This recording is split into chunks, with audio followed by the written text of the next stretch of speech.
Laetitia d'Espagne s'est rendue dans la ville de Tudela pour assister à la 23e édition du festival du film Opera Prima. Les températures s'étant considérablement rafraîchies, la reine n'avait pas misé sur les escarpins qu'elle a l'habitude de porter en guise de chaussures mais sur une immense paire de cuissardes qui lui allait à merveille. La suite après la publicité ces derniers jours ont été riches en émotions pour Laetitia d'Espagne et son mari Felipe VI. Il faut dire que le roi et la reine ont officiellement vu leur bébé devenir grand puisqu'ils ont célébré les 18 ans de leur plus fille aînée Léonore, destinée à régner aussi sur le pays après la mort de son père.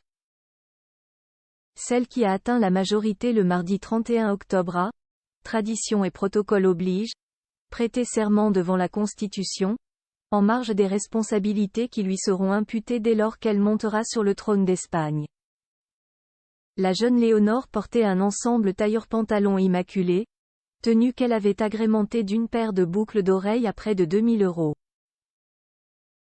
Ce style affiché et très assumé lui a sûrement été conseillé par sa célèbre maman. Laetitia est une valeur sûre en termes de style et chacune de ses sorties est une réussite côté look.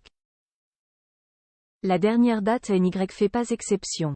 Ce vendredi 3 novembre, Laetitia d'Espagne avait rendez-vous à Tudela, une ville située non loin de Saragosse, où Léonore est scolarisée à l'Académie militaire. La reine participait à la 23e édition du festival du film Opera Prima au cinéma Moncayo. La femme de Felipe VI portait une élégante robe midi grise de la marque Cortana qu'elle a associée à une paire de cuissardes noires de la maison Nina Ricci.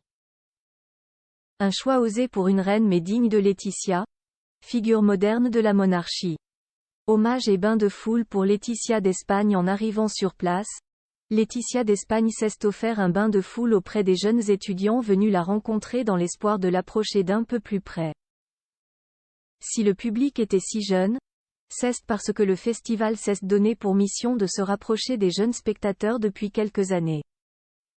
En 2021, le festival a inauguré une section parallèle dont le but est de rapprocher les étudiants des grandes figures du cinéma espagnol. Cette année, l'événement a d'ailleurs choisi de rendre hommage au réalisateur Carlos Saura, disparu en février dernier à l'âge de 91 ans. La suite après la publicité.